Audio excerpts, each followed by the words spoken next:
thanks for joining us here on the 10 Weather Impact Show. I'm meteorologist Justin Gehrts. And I'm meteorologist Aaron White, and we all know it's toasty out there today. Temperatures already getting close to the 90s here this afternoon. We got excessive extreme heat warnings now in effect, and we're talking about heat index values getting over 100 today.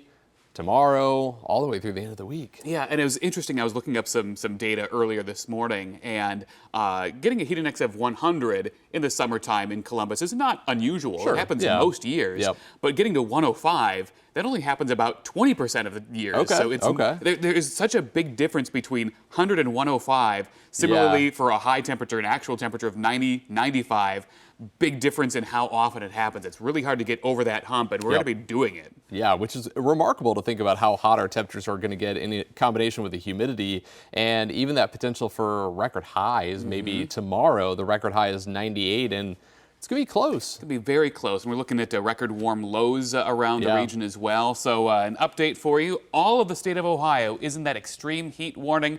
For many of us, this runs through Thursday. For some, it goes through Friday. In any case, regardless, it is going to be just awfully steamy out there with this dangerous heat wave taking hold. As a result, we have a 10 weather impact alert through Friday afternoon. Obviously, it's because of the high heat index, over 100 in the afternoons today, right through at least Thursday, and perhaps even on Friday. What you'll need to do, just anything to keep cool. And we're going to have some advice for you here coming up in just a few minutes on what you can do in that regard. As far as the feels like temperature for this afternoon, yeah, going to be peaking around 105 or so this afternoon, even into the evening hours, 7 p.m. Still looking at a feels like around 103. That is just oppressive, nasty heat, and we're going to do that over and over. In fact, for Wednesday, we may peak a little over 105, right around there again on Thursday. Friday, similar story. Even on Saturday, perhaps a heat index near 100 from time to time. All right, so these red dots show you record warm high temperatures the rest of the week, and you can see plenty of dots across the Ohio Valley, the Mid-Atlantic, into the Northeast. Also want to show you potential record warm low temperatures with the orange dots here. Yeah, just that humid air doesn't allow us to cool off at night. And this is kind of the sneaky part of this heat wave. It's not just the afternoon temperatures, which are already bad enough, but the fact that there is no relief at night just helps compound the heat stress on our bodies. You'll notice much of the region looking at potential record warm low temperatures over the next several days. As I mentioned, the reason for that, the high mugginess and those dew points that are 70 plus, those stick around for a while. In fact, the remainder of the week, they may dip into the 60s early next week. But even that is not a significant improvement, but at least it's something in some regards. All right, we have Clippers back for a homestand, and if you're heading out to the game tonight, it is Diamond Dog night, but I also want you to be hydrated. That means not just drinking water at the game. Make sure you're also drinking water beforehand. Warm-ups, temperatures 94 degrees. First pitch is at 7:05, 93. Even heading home, 88 degrees with a mainly clear sky. And again, heat indices are going to be even higher than that. All right, so storm track getting shoved way to our north. As we've talked about, we have this heat dome in place, that big area of high pressure. That's sending the storm track to our north and keeping us uneventful as far as active stormy weather goes. But eventually, that ring of fire is going to come our direction as that ridge of high pressure breaks down later on the week into the holiday weekend. All right, your hour-by-hour forecast. Just a few scattered clouds out there throughout the afternoon into the evening. Going ahead toward your overnight hours, mainly clear skies. Could be some patchy river valley fog once again in some of our southern towns like we've seen the past couple of mornings. I'm going to fast forward straight through Wednesday afternoon into Thursday because there's just not a whole lot happening here. Mainly clear skies with that high pressure firmly in control of our weather both Wednesday and Thursday. Again, hardly a cloud out there. As far as today goes, low to mid-90s are going to be pretty likely area-wide, aiming for about 95 for a high in Columbus. Here's that 7-day forecast as we see 76 tomorrow morning, 97 in the afternoon. We'll do the same story on Thursday. Could be a couple of showers or storms coming up on Friday as we see that area of high pressure kind of falling apart a little bit. We still stay warm into the holiday weekend and humid. 92 on Saturday, 90 on Sunday, and there are some storm chances in there as well. Still questions on the timing and location and all of that. So we'll get a better sense as we get closer, but do keep in mind with all the activities Friday, Saturday, Sunday, we will keep an eye on that for you. All right, now let's go to meteorologist Aaron White for some car safety tips in this heat. So, of course, we are talking about the extreme heat coming in this week. Temperatures soaring up into the 90s, the humidity making it feel a lot hotter, over 100 degrees. But that's the outside temperature. We also want to talk about the dangers of the car on a hot summer day, because the inside of the car actually acts like a greenhouse, absorbing some of that solar energy and heating up a lot faster. So when outside temperatures are closer to 90, the actual inside of the car, just in 10 minutes, getting up to 109 degrees. And when air temperatures are closer to 95, the actual inside of the car can be as hot as 114. And when temperatures are closer to 100, look at that, 10 minutes, 119 degrees. After 30 minutes, we're talking about the temperature inside the car could be as hot as 130 or even hotter than that. So this is why we always emphasize to never leave your children or your pets unattended in a hot car on summer days like this.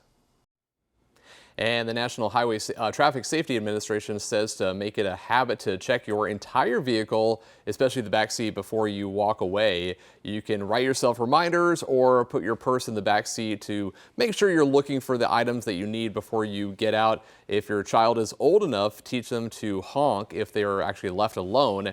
And if you see a child alone in a locked car, call 911 immediately. And another piece of advice, too, about a quarter of the child deaths in hot cars are kids getting into the car themselves, say it's in the driveway, and getting trapped in there. So even if the car is just parked at home in the driveway, keep it locked so that nobody can get in there without you knowing about it. Yeah, definitely. And just, things to think about, especially as we're tracking the heat today all the way through the end of the week. Yeah, going to be sticking around for a while. And if you do have to be out in this heat, here are some quick safety reminders. First, drink plenty of fluids. Limit drinks that will dehydrate you, like alcohol or caffeinated beverages.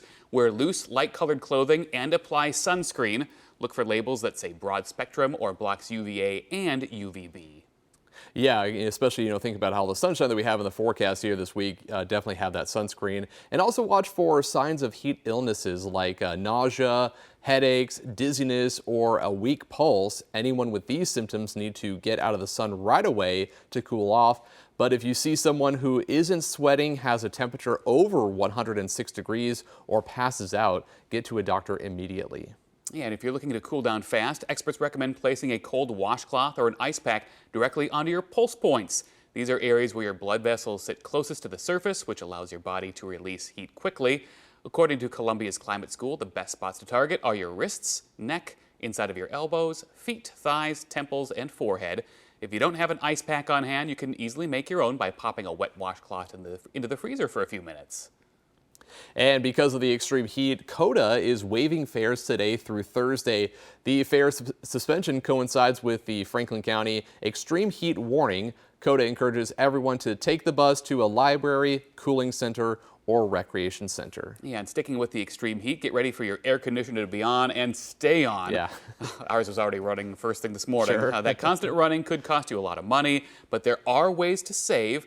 10 TV News reporter Marcia Augustin explains.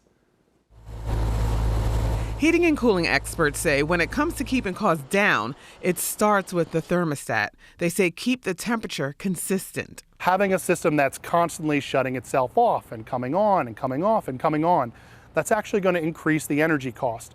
David Gehrts is a technician with Buckeye Heating and Cooling.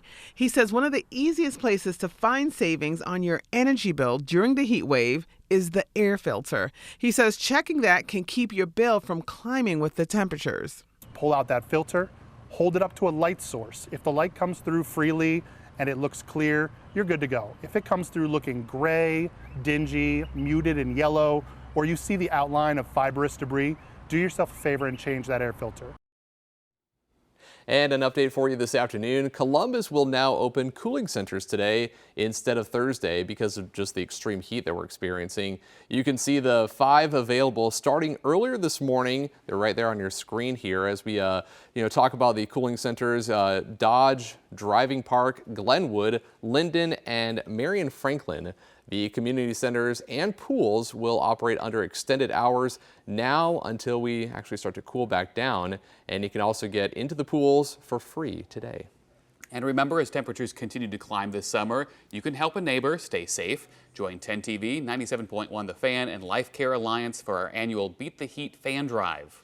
Yeah, that's right. Drop off a new box fan at any Franklin County fire station or make a donation through Life Care Alliance. Every donation helps keep someone cool. Text the word FAN to 614-460-3345 to find out how to donate. We'll send that information right to your phone, and together we can help beat the heat. And of course, for the latest 10 weather impact forecasts and alerts straight to your phone, download the free 10 TV app by scanning the QR code on your screen.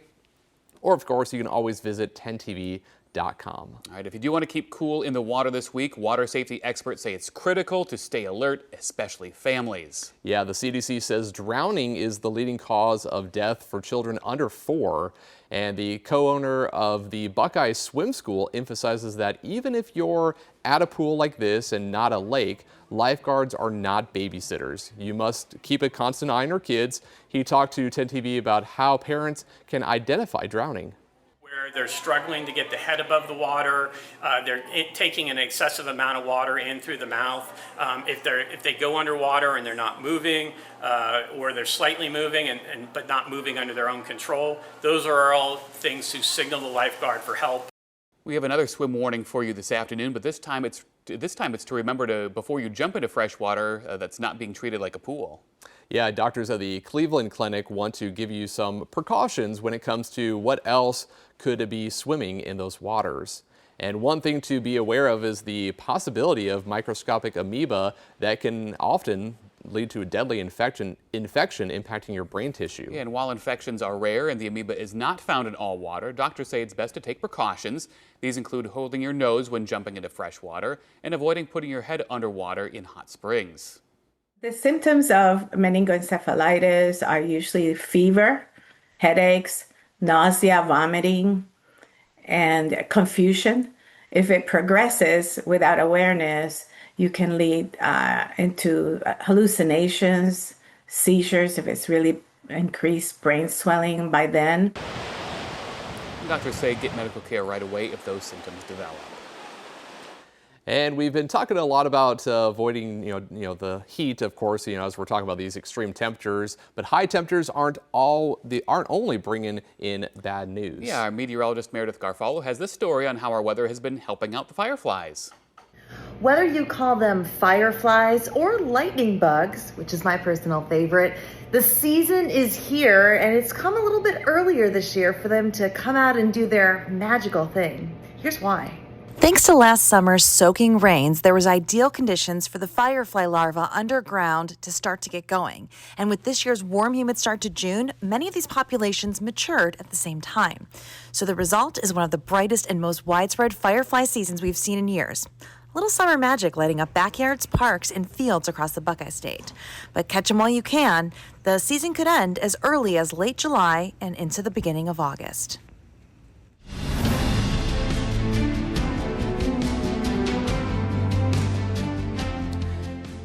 And turning now to the other side of the heat wave, and that is the fires actually burning around the nation.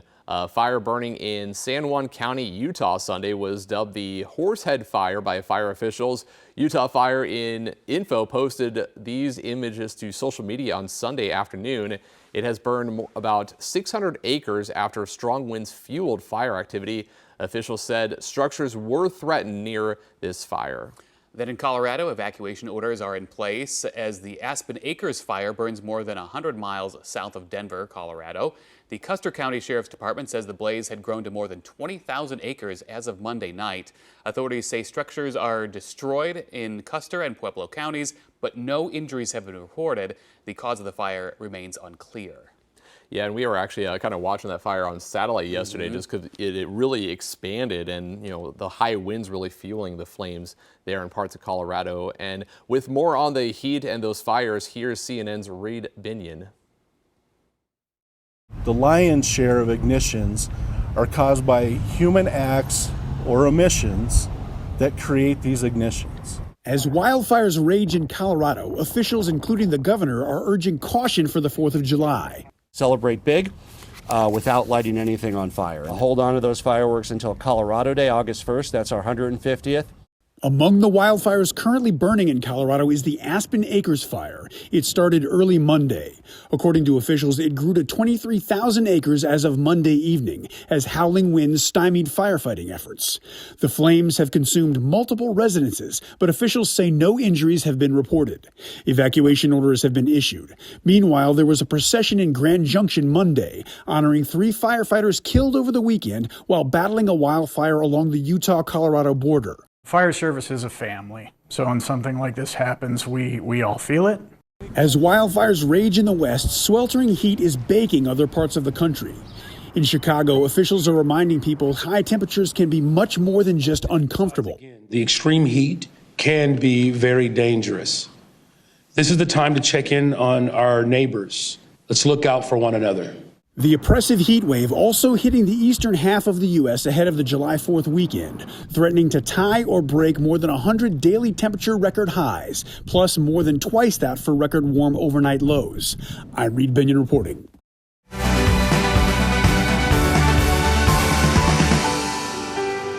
We're edging closer and closer this afternoon to our nation's 250th anniversary, and that means it is time for another look back at how weather has changed our history. That's right, and in 1889, way back, the Johnstown flood actually devastated a Pennsylvania steel town and forever changed how America responds to catastrophes.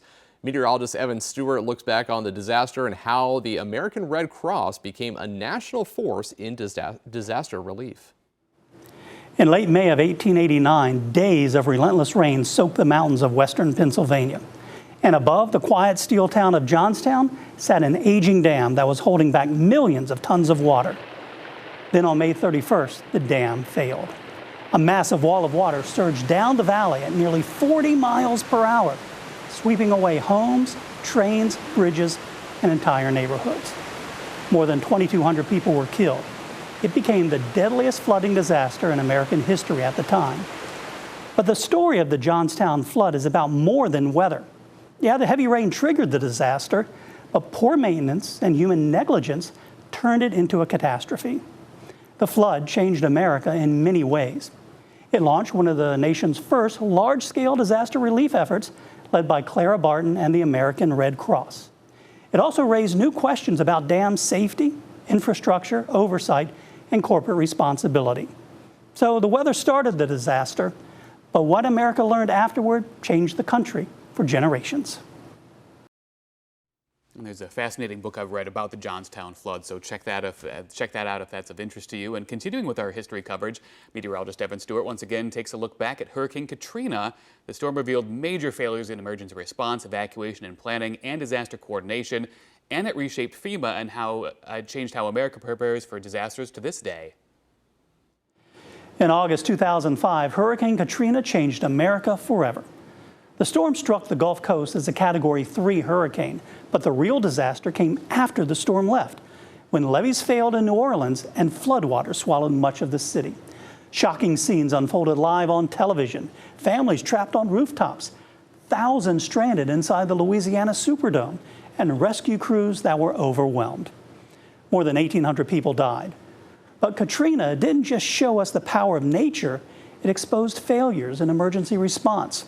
Communication broke down between local, state, and federal agencies, and FEMA, the Federal Emergency Management Agency, faced intense criticism for its slow response. After Katrina, FEMA was reorganized. Evacuation plans were improved, and emergency alerts came faster and were more coordinated. The storm also changed how America viewed vulnerability, revealing how poverty, infrastructure, and preparedness can determine who survives a disaster. Katrina taught America a hard lesson. Sometimes the greatest disaster isn't the storm itself, it's what happens when the systems meant to protect us fail. Finally today, let's check out some new video into 10 TV. First up, check this out. Sticking with the America 250 as our theme, some eagles in the Big Bear region of California are finally taking their first flight. Yeah, that's awesome. Sandy actually fell out of the nest yesterday, but don't worry, she's okay. And Luna made his first flight today. really cool to see those eagles just, spreading their wings. And obviously, unfortunately, one of them fell out of the nest. But again, okay, no worries there with the eagle, and they're doing just fine now. Oh yeah, yep, there they go. But I suppose that's part of how things go with being a bird, right? Sure. Well, and finally, lava flowing from Mount Etna in Sicily lit up with red flashes in the Sicilian night on Monday. The National Institute of Geophysics and Volcanology, or INGV, reported that lava gushed from an eruptive vent at an altitude of about 3,000 meters. That's about, what, 10,000 feet or so? Yeah, Actually, something like that. Something like that. It's 3,000 yards, so yeah. Yeah, so I mean, that's just wild to see all that lava and stuff. And Mount Etna, located on Sicily's eastern coast, is Europe's largest volcano. Its activity, according to the Civil Protection Department, is typically, just episodic eruptions like what we're seeing here, lava flows and ash emissions. And of course, we see similar activity here in the United States with Kilauea out in Hawaii as one of the world's most active volcanoes. So not surprising to see some activity there with Mount Etna over in Europe. Yeah, it's always funny to be reminded that Europe does have volcanoes. I mean, it's the home of some explosive ones in the world history. But it's funny to think that, Italy still has an active volcano just kind of doing its thing. Sure, yeah, you think about, what you learned about it in history books and stuff with Pompeii, Mount Vesuvius and stuff. So Italy has volcanoes. I mean, there's volcanoes all around. And of course, the ones out more in the Pacific with the Ring of Fire. Absolutely. But yeah, enough about volcanoes. Of course, we're talking about the heat here today. This is another look at that 7-day forecast showing the sunshine that we have all the way through Thursday. So keep in mind, not just the heat, but the sunshine. The UV index is going to be very high all the way through the end of the week. But we got mid to upper 90s in the forecast. Absolutely. And then the storm chances going into the holiday weekend. Another thing that we'll have to be watching for as we get closer. At this point, just way too early to know about timing and location specifics, but at least the chances there, we know that. So that's another thing to be weather aware about as we go into that holiday weekend. Yeah, so we'll be tracking those storms and, of course, tracking the heat here for the next several days. But that's going to do it for us here today on the 10 Weather Impact Show. So thanks for joining us here. Coming up later on this afternoon, Chief Meteorologist Chris Tomer will be in with the latest forecast on the heat and, of course, looking ahead to those storm chances here for Friday and Saturday. So until then, you can catch more news and weather online at 10tv.com.